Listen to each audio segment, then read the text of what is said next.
இப்போ மறுபடியும் வேற பேசுவாங்க, ஸ்டாலின் அவர்களுக்கு அல்லது திமுகவுக்கு வந்துட்டு 2வது காலத்தில் ஆட்சி அப்படிங்கிறது கிடையாது, ஒரு 5 வருஷம் முடிஞ்சிருச்சு அப்படின்னா அதோட அது தோத்துரும் அப்படின்னு சொல்கிறாங்க இல்லையா.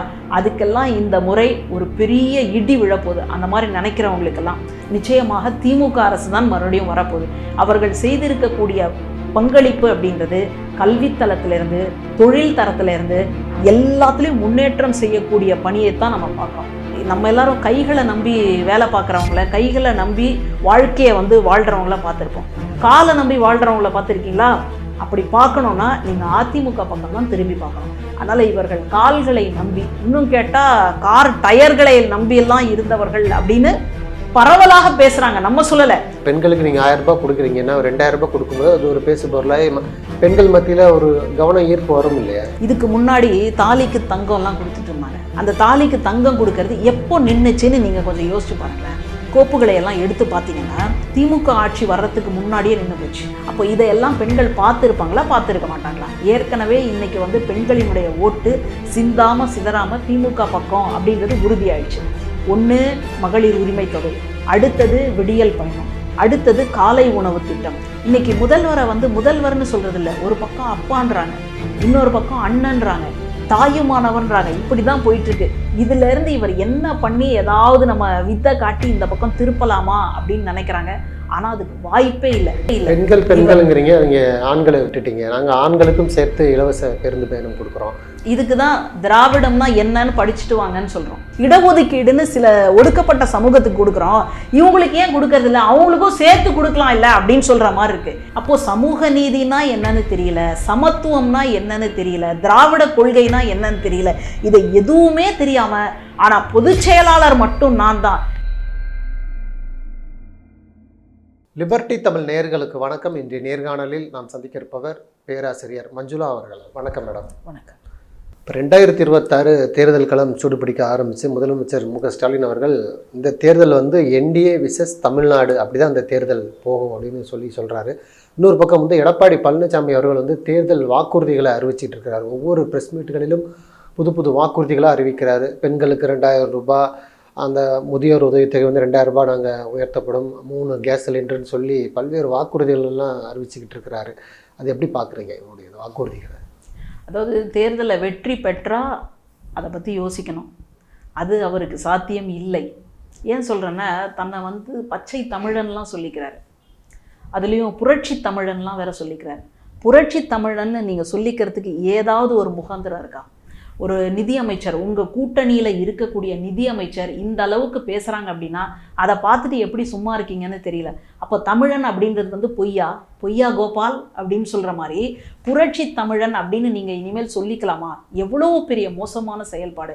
இப்படி ஒரு கூட்டணியில் இருந்துட்டு நீங்கள் தொடர்ச்சியாக நான் இதை பண்ணுவேன் அதை பண்ணுவேன் அப்படின்றது ஜெயிச்சு வர்றவங்களுக்கு தான் அதை பற்றி பிரச்சனை. எடுபடும் இல்லையா? அப்போ பெண்களுக்கு நீங்கள் 1000 ரூபாய் கொடுக்குறீங்கன்னா 2000 ரூபாய் கொடுக்கும்போது அது ஒரு பேசு பொருளாக பெண்கள் மத்தியில் ஒரு கவனம் ஈர்ப்பு வரும் இல்லையா? சரி, இதுக்கு முன்னாடி தாலிக்கு தங்கம்லாம் கொடுத்துட்டு இருந்தாங்க. அந்த திட்டம், அந்த தாலிக்கு தங்கம் கொடுக்கறது எப்போ நின்றுச்சுன்னு நீங்கள் கொஞ்சம் யோசிச்சு பாருங்களேன். வரலாற்று, அதாவது அந்த கோப்புகளை எல்லாம் எடுத்து பார்த்தீங்கன்னா திமுக ஆட்சி வர்றதுக்கு முன்னாடியே நின்று போச்சு. அப்போ ஏன் தாலிக்கு தங்கத்தை நீங்கள் கொடுக்கல அப்படின்னு கேட்டால் கொரோனான்ட்டாங்க. திடீர்னு கொரோனாவுக்கு முன்னாடியே தாலிக்கு தங்கம் கொடுக்கறது நிறுத்தப்பட்டுச்சு, நின்று போச்சு. அப்போ இதையெல்லாம் பெண்கள் பார்த்துருப்பாங்களா, பார்த்துருக்க மாட்டாங்களா? அப்போ இதுதான் இந்த ஆட்சியினுடைய இந்த நபரினுடைய லட்சணம் அப்படின்றது அவங்களுக்கு நல்லாவே புரிஞ்சிருக்கும். அதுக்கப்புறமா எங்கே இருந்துங்க இவரை நம்பி வேற ஓட்டு போட போகிறாங்க. ஏற்கனவே இன்னைக்கு பெண்களினுடைய ஓட்டு சிந்தாமல் சிதறாமல் திமுக பக்கம் அப்படின்றது உறுதியாயிடுச்சு. ஒன்று மகளிர் உரிமை தொகை, அடுத்தது விடியல் பயணம், அடுத்தது காலை உணவு திட்டம். காலை உணவு திட்டக்கும் பெண்களுக்கும் என்ன அப்படின்னு நீங்கள் கேட்கவே முடியாது. ஏன்னா ஒவ்வொரு வீட்டில் இருக்கக்கூடிய தாய்மார் தான் தன்னுடைய பிள்ளைகளை பசியோடு அனுப்புகிறோமே அப்படின்ற வேதனையோடு, இல்லை காலையில் ஏதோ ஒன்று செஞ்சு கொடுத்துட்டு வரக்கூடிய ஒரு நெருக்கடியில் இருக்காங்க. அதனால் காலை உணவு திட்டம் பார்த்திங்கன்னா பெண்களுக்கானது தான். இப்போ பாருங்கள், வட சென்னையில் சாலை ஓரங்களில் வசிக்கக்கூடிய மக்களுக்கு இன்றைக்கி வீடு கொடுத்துருக்காங்க. அதுவும் என்ன, பெண்களினுடைய பேர்களில். இதெல்லாம் எவ்வளவு பெரிய திட்டம். சாலை ஓரத்தில் இருக்கக்கூடிய மனிதர்களை சக மனிதர்களாவது நம்ம நினச்சிருக்கோமா? ஆனால் அப்படிப்பட்டவர்களுக்கெல்லாம் இன்றைக்கி ஒரு கௌரவமான வீடுகள் கிடச்சிருக்கு அப்படின்னா அந்த பெண்கள் எந்த அளவுக்கு அதை யோசிப்பாங்க. இன்னைக்கு முதல்வரை வந்து முதல்வர்னு சொல்றது இல்லை, ஒரு பக்கம் அப்பான்றாங்க, இன்னொரு பக்கம் அண்ணன்றாங்க, தாயுமானவன்றாங்க. இப்படி தான் போயிட்டுருக்கு. இதிலேருந்து இவர் என்ன பண்ணி ஏதாவது நம்ம வித்தை காட்டி இந்த பக்கம் திருப்பலாமா அப்படின்னு நினைக்கிறாங்க. ஆனால் அதுக்கு வாய்ப்பே இல்லை. பெண்கள்ங்கிறீங்க, நீங்கள் ஆண்களை விட்டுட்டீங்க. நாங்கள் ஆண்களுக்கும் சேர்த்து இலவச பேருந்து பயணம் கொடுக்குறோம், ஆண்களுக்கும் பல்வேறு திட்டங்களை அனுபவிக்கிறோம்னு சொல்லி புது ரூட்டில் போகிறாங்க அதிமுக. இதுக்கு தான் திராவிடம்னா என்னன்னு படிச்சுட்டு வாங்கன்னு சொல்கிறோம். அந்த திராவிட சித்தாந்தம்னா என்னன்னே உங்களுக்கு தெரியல. திராவிடம் அப்படின்றது என்னன்னா, எனக்கு மேலே ஒருத்தன் கிடையாது, எனக்கு கீழே ஒருத்தன் கிடையாது, எல்லாரும் சமமானவர்கள். பெண்களை அந்த மாதிரி சமமாக நம்ம நடத்தணுமா? இல்லை. அதனால தான் பெண்களுக்கு வந்து இந்த அளவுக்கு நம்ம கொடுத்து அவர்களை முன்னேற்றம் செய்ய வேண்டிய ஒரு சூழலில் இருக்கிறோம். இங்கே போயிட்டு ஆண்களுக்கு நீங்கள் கொடுக்க வேண்டிய அவசியம் என்ன இருக்குங்க? அப்போது சமூக நீதினா என்னன்னு தெரியல, சமத்துவம்னா என்னன்னு தெரியல, திராவிட கொள்கைனா என்னன்னு தெரியல. இதை எதுவுமே தெரியாமல், ஆனால் பொதுச் செயலாளர் மட்டும் நான் தான், மாப்பிள்ளை இவர் தான், ஆனால் இவர் போட்டிருக்கிற சட்டை எந்துன்ற மாதிரி, இது திராவிடம் பற்றியெல்லாம் எனக்கு தெரியாதுங்க, ஆனால் அதிமுகவுடைய பொதுச் செயலாளர் நான் தாங்க அப்படின்னு சொல்கிறது வெட்கக்கேடு. நீங்கள் தெரியாமல் கூட இருந்துட்டீங்க, பரவாயில்லைங்க. ஆனால் அரசியலுக்குன்னு வந்ததுக்கப்புறமா, ஒரு கட்சியினுடைய பொதுச் செயலாளர் அப்படின்ற இடத்துக்கு வந்ததுக்கப்புறமா, தமிழ்நாட்டினுடைய எதிர்க்கட்சி தலைவர் அப்படின்ற இடத்துக்கு வந்ததுக்கப்புறமா, குறைந்தபட்சம் அந்த தகுதியை வளர்த்து கொள்ள வேண்டுமா வேண்டாமா? இதைத்தான் நம்ம கேட்குறோம். எல்லாருமே தெரிஞ்சுக்கிட்டு பிறக்கல, எல்லாருக்குமே எல்லாமே தெரியாது. அப்போ வந்ததுக்கப்புறமா அந்த இடத்துல நீங்கள் இருக்கணும் அப்படின்னு சொன்னால், அந்த இடத்துக்குன்னு ஒரு தகுதி இருக்கு இல்லையா? அதையாவது நீங்கள் வந்து பின்பற்றுறீங்களா? அப்போ எதை பற்றியுமே தெரியாமல் பெண்களுக்கு மட்டும் கொடுக்குறாங்களே, அப்போ ஆண்களுக்கும் கொடுக்குறேன் அப்படின்றது எவ்வளோ இது எப்படி இருக்குன்னா, இடஒதுக்கீடுன்னு சில ஒடுக்கப்பட்ட சமூகத்துக்கு கொடுக்குறோம், இவங்களுக்கு ஏன் கொடுக்கறது இல்லை, அவங்களுக்கும் சேர்த்து கொடுக்கலாம் இல்லை அப்படின்னு சொல்கிற மாதிரி இருக்குது. இது எங்கேயாவது ஏற்றுக்க முடியுமா? இப்போ யூஜிசியில் ஒரு சட்ட திருத்தம் கொண்டு வராங்க. என்ன? எல்லாருக்கும் சமம், எல்லாருக்கும் சமமான ஒரு வாய்ப்பை கொடுக்கக்கூடிய ஒரு சட்ட திருத்தம் கொண்டு வராங்க. இதை எதிர்த்து யார் போராடுறாங்க? இடஒதுக்கீட்டில் இருக்கிறவங்க போராடல, ஒடுக்கப்பட்ட மக்கள் போராடல. ஆனால் இந்த கஷ்டமே இல்லாமல், இந்த வலியை எதுவுமே அனுபவிக்காமல் உயர்தட்டில் இருந்து ஒடுக்கிக்கிட்டு இருந்தாங்க இல்லையா, அவங்க போராடுறாங்க. எங்களுக்கு வந்து அநியாயம் நடந்துடுச்சு, எங்களை வந்து தப்பாக வந்து கம்ப்ளைண்ட் கொடுத்துருவாங்க, எங்கள் வாழ்க்கை என்ன ஆகிறது அப்படின்னு சொல்கிறாங்கன்னா, அதுக்கும் எடப்பாடி அவர்கள் பேசுறதுக்கும் ஏதாவது வித்தியாசம் இருக்கா? அவங்க எப்படி வந்துட்டு ஒடுக்கப்பட்ட மக்களை பற்றி கொஞ்சம் கூட கருணையே இல்லாமல் இருக்கிறாங்களோ, அந்த மாதிரி தான் இவர் பெண்களை பற்றி எந்த யோசனையுமே இல்லாமல் இருக்கிறார். இந்த ஒரு காரணம் போதாதா? கொடுத்த வாக்குறுதிகளை நீங்கள் என்ன நிறைவேற்றினீங்க அப்படின்னு ஒரு கேள்வி எழுப்புறாரு. நீங்கள் வந்து மக்களுக்கு வந்து நல்ல அல்வா தான் கொடுத்துருக்கீங்க, நீங்கள் நினைப்பது போல் வரக்கூடிய தேர்தலில் திராவிட மாடல் ஸ்டாலின் 2.0 வராது, 0 மட்டும்தான் வரும் அப்படிங்கிறாரு. சரி, திமுகவை பொறுத்த வரைக்கும் அதற்கு வந்து ஆட்சி அதிகாரம்லாம் 2வது பட்சம். அதனுடைய முக்கியமான நோக்கமே தொலைநோக்கு பார்வைதான். எப்படியாவது தமிழ்நாட்டு மக்களை வந்து முன்னேற்றம் அடைய வைக்க வேண்டும், ஒருத்தரையும் விட்டுறக்கூடாது. முதல்வரினுடைய பேச்சை பார்த்தீங்க அப்படின்னா, ஒருத்தரையும் பின்தங்க விட மாட்டோம், எல்லோரையும் சேர்த்து அழைத்து கொண்டு போகிறது தான் எங்களுடைய திட்டம் அப்படின்னு சொல்கிறார். அதனால் இவர்களுக்கு தான் நாற்காலி, பதவி, அதிகாரம் இதெல்லாம். தமிழ்நாட்டினுடைய திமுகவை பொறுத்த வரைக்கும் தமிழ்நாட்டினுடைய மேன்மை தான் முக்கியம். அப்படி உயர்த்தி கொண்டு வரும்பொழுது மக்கள் பார்த்து நல்ல தீர்ப்பு சொல்ல போகிறாங்க. அதனால் இப்போ மறுபடியும் வேற பேசுவாங்க, ஸ்டாலின் அவர்களுக்கு அல்லது திமுகவுக்கு வந்துட்டு 2வது காலத்தில் ஆட்சி அப்படின்றது கிடையாது, ஒரு செட்டு ஒரு 5 வருஷம் முடிஞ்சிருச்சு அப்படின்னா அதோட அது தோத்துரும் அப்படின்னு சொல்கிறாங்க இல்லையா? அதுக்கெல்லாம் இந்த முறை ஒரு பெரிய இடி விழப்போகுது, அந்த மாதிரி நினைக்கிறவங்களுக்கெல்லாம். அதனால் இந்த முறை நிச்சயமாக மாற்றம் என்பது வரப்போகுது. இப்போ சில வாக்குறுதிகள் வந்து நிறைவேறலை அப்படின்னு சொல்கிறார் இல்லையா? அந்த வாக்குறுதிகளை நிறைவேற்றுவதற்காக நிச்சயமாக திமுக அரசு தான் மறுபடியும் வரப்போகுது. அவர்கள் செய்திருக்கக்கூடிய பங்களிப்பு அப்படின்றது கல்வித்தளத்திலிருந்து தொழில் தரத்திலிருந்து எல்லாத்துலேயும் முன்னேற்றம் செய்யக்கூடிய பணியைத்தான் நம்ம பார்க்குறோம்.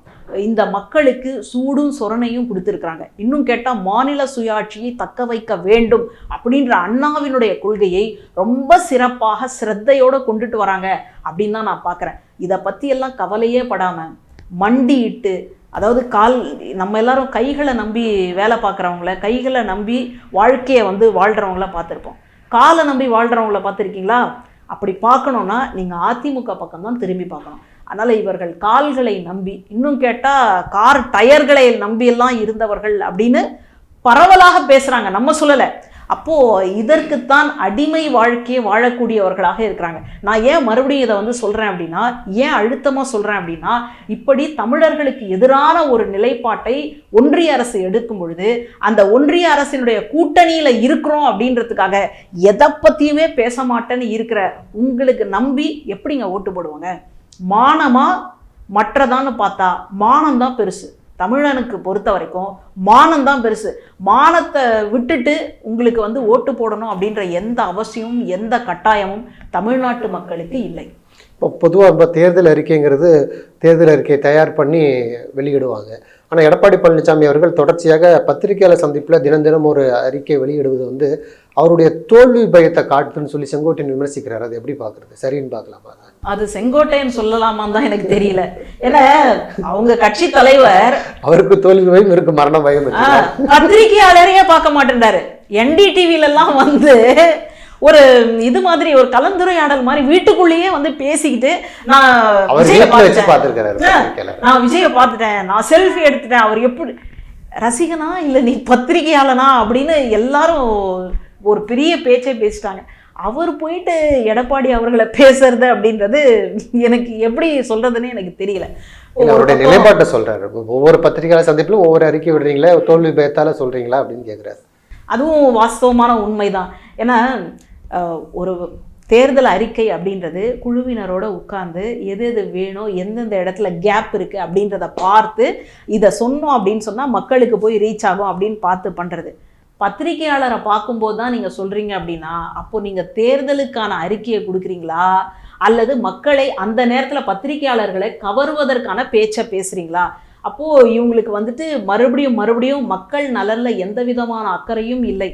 தன்னை அந்த பொறுப்பில் தக்க வைத்து கொள்ள வேண்டும். தன்னை வந்து ஒரு முதல்வராக ஏதோ எந்த சாமி பண்ண இதுவோ தெரியல, தவமோ தெரியல, இவர் கொஞ்ச காலம் தமிழ்நாட்டினுடைய முதலமைச்சராக இருந்து விட்டார். அது முடிஞ்சு போச்சு. மறுபடியும் அந்த இடத்துக்கு வர்றது அப்படின்றது வாய்ப்பில்லை ராஜா அப்படின்ற கணக்கில் தான் இருக்குது. ஆனாலும் கூட இவர் என்ன பண்ணுறாருன்னா, அதை தொடர்ச்சியாக ஒரு முயற்சியை வந்து பண்ணிக்கிட்டே இருக்கணும் அப்படின்னால இவர் பண்ணிக்கிட்டே இருக்கார். இவருக்கு ஏற்கனவே 10 தோல்வி பழனிசாமி அப்படின்னு பட்டப்பெயர்லாம் கொடுத்தாச்சு. இப்போ இந்த சூழலில் பாஜகவோட கூட்டணி வச்சதுக்கு அப்புறமா அதான் பலமேங்கிறாங்க. கூட்டணி வந்து முன்பை விட இப்போ பலமாக இருக்குது. பாஜக இருக்குது, டிடிவி இருக்கிறாரு, பாமக இருக்கிறது. பல்வேறு கூட்டணி பலத்தால் இந்த முறை கண்டிப்பாக ஆட்சியை பிடிக்க வாய்ப்பு இருக்குது. சரி, இப்போ தேனி மாதிரியான மாவட்டங்களில் அதிமுக நிற்க போதா, அமமுக நிற்க போதா? இதுவே அங்கே உள்ளடி சண்டை ஓடிக்கிட்டு இருக்கு. இந்த மாதிரி கூட்டணியில் இருக்கிறவங்க மறுபடியும் ஒரு பெரிய நெருக்கடியை வந்து கொடுத்துட்ருக்காங்க. எங்களுக்கு வந்து இந்த தொகுதி வேணும். அப்போது ஏற்கனவே அங்கே இருந்து வேலை பார்த்த அதிமுகவினுடைய வேட்பாளர் நிலை என்ன? இப்போ மறுபடியும் அவங்க வந்து வேலை செய்வாங்களா? ஏற்கனவே இவரை வந்து பொதுச் செயலாளராக ஏற்றுக்கிட்டது அப்படின்றதே காலப்பிழை. அதையும் அவங்க பாவம் வேறு வழி இல்லாமல் எடுத்துக்கிட்டாங்கன்னு வச்சுக்கோங்க. இந்த சூழலில் அதிமுகவை சார்ந்த வேட்பாளருக்கு அந்த தொகுதி கிடைக்குமா அல்லது கூட்டணியில் இருக்கக்கூடிய கட்சிகளுக்கு அந்த தொகுதி கிடைக்குமா அப்படின்னு ஒரு பெரிய சர்ச்சை ஓடிக்கிட்டு இருக்கு. அந்த கோல்டு வார் அப்படின்னும் அந்த மாதிரியான பிரச்சனை நடந்துட்டு இருக்கும் பொழுது கூட்டணி தான் பலம் அப்படின்னு சொல்றது ரொம்ப பெரிய கேலி கூத்துங்க. அப்போ இத்தனை வருஷம் நீங்கள் கட்டி காப்பாற்றிய இந்த கட்சியினுடைய தரம் என்ன? இந்த கட்சியை நீங்கள் வந்து அடுத்த கட்டத்துக்கு கொண்டு வந்தீங்களா இல்லை இருக்கிற இதுலேருந்து கீழே இறக்கி கொண்டு வந்திருக்கீங்களா அப்படின்றத அவர் சுய பரிசோதனை செய்து கொள்ள வேண்டும். அதனால் இந்த தேர்தல் அப்படின்றது நிச்சயமாக அதிமுகவுக்கு ஒரு பெரிய பின்னடைவை கொண்டு வந்து சேர்க்கும். அதனால் இவங்க என்னதான் பிரச்சாரம் அல்லது வந்துட்டு என்னதான் தேர்தல் அறிக்கைகளை கொடுத்தாலும் அதை நம்புவதற்கு மக்கள் தயாராக இல்லை. ஒரு அறிக்கை அப்படின்னு சொன்னால் அது வந்து முடிவுடையதாக இருக்கணும். எல்லாரோடையும் சேர்ந்து ஆலோசித்து கொடுக்கறதா இருக்கணும். நான் போகிற இடத்துலலாம் ஒன்று கொடுப்பேன் அப்படின்னு சொன்னால் அதையே நீங்கள் மறுபடியும் இன்னொரு தடவை கேட்டால் ஞாபகத்தில் வச்சுருப்பீங்களா வச்சுருக்க மாட்டீங்களா? அந்த சந்தேகம் தான் எனக்கு வருது. இது மக்களுக்கும் அப்படி தானே வரும். அதனால் இவர் முழுக்க ஒரு அரசியல் தான் பண்ணுறாரே தவிர அதுலேயும் ஆரோக்கியமான அரசியல். திமுகவுக்கு நெருக்கடி கொடுக்குறாரு பார்க்கலாமா? இவ்வளோ அறிவிப்புகளை வெளியிட்டால் நீங்கள் என்ன பண்ணுவீங்கன்னு பார்க்கலாம் அப்படிங்கிற ஒரு அறிவிப்பாக நான் மறுபடியும் சொல்கிறேன். இதில் நாம் தமிழர் கட்சியில் பெண்களுக்கு 50%. பரவாயில்லையே, பெண்களுக்கு 50%. என்ன அண்ணன்கிட்ட தானே கேட்குற, கேளுடா அப்படின்ற மாதிரி ஜெயிச்சு வந்தாதானங்க பிரச்சனை. 75% இருக்க வாய்ப்பு இருக்கு. ஜெயிச்சு வந்தா தானங்க இந்த மாதிரி இந்த அளவுக்கு கொடுக்கணும் அப்படின்னு ஒரு நெருக்கடி இருக்கு. ஜெயிக்காட்டி என்னங்க இருக்கு? அந்த மாதிரி இவரும் இப்படி ஒரு தேர்தல் வாக்குறுதிகளை கொடுப்பதன் வழியாக ஜெயிச்சு வந்தா பிரச்சனை, அதோட திமுகவுக்கு வந்து நெருக்கடின்னு சொன்னீங்க பாருங்க. இதை விட என்ன சொல்றதுனே நமக்கு தெரியல. திமுகவை பொறுத்த வரைக்கும் எதை செய்வதாக இருந்தாலும் ஒரு குழுவை அமைச்சு அந்த குழுக்கள் என்ன சொல்லுது அப்படின்றத கேட்டு ஆராய்ந்து அது சரியாக இருக்கிற பட்சத்தில் தான் சொல்லுவாங்க. இல்லை அப்படி சொன்னதுக்கு அப்புறமா கூட ஏதாவது நடைமுறை சிக்கல் இருந்தது அப்படின்னு சொன்னால் அதை மாற்றுவதற்கும் தயாராக இருக்கக்கூடிய முதுகெலும்பு பெற்றவர்கள். அந்த மாதிரி இங்கே யாரையாவது நீங்கள் சொல்ல முடியுமா? அதுக்கெல்லாம் வாய்ப்பே இல்லை. இன்னும் கேட்டால் அங்கே இருக்கக்கூடிய நபர்கள் ஒவ்வொருத்தராக ஒவ்வொரு செங்கலாக நழுவி, ஏன்னா இவர் அண்ணாமலை அவர்கள் தான் நினச்சார் அறிவாலயத்தில் இருக்கக்கூடிய செங்கலை உருவ போகிறேன்னு. ஆனால் உண்மையிலேயே செங்கல் எங்கே உருவுதுன்னு பாருங்களேன்.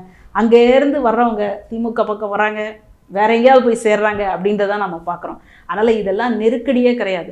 அவருடைய அதாவது பயத்தில் என்ன பேசுகிறோன்னு தெரியாமல் உளருவாங்க இல்லையா, அப்படியான ஒரு நிலைமைக்கு எடப்பாடி அவர்கள் தள்ளப்பட்டிருக்காரு.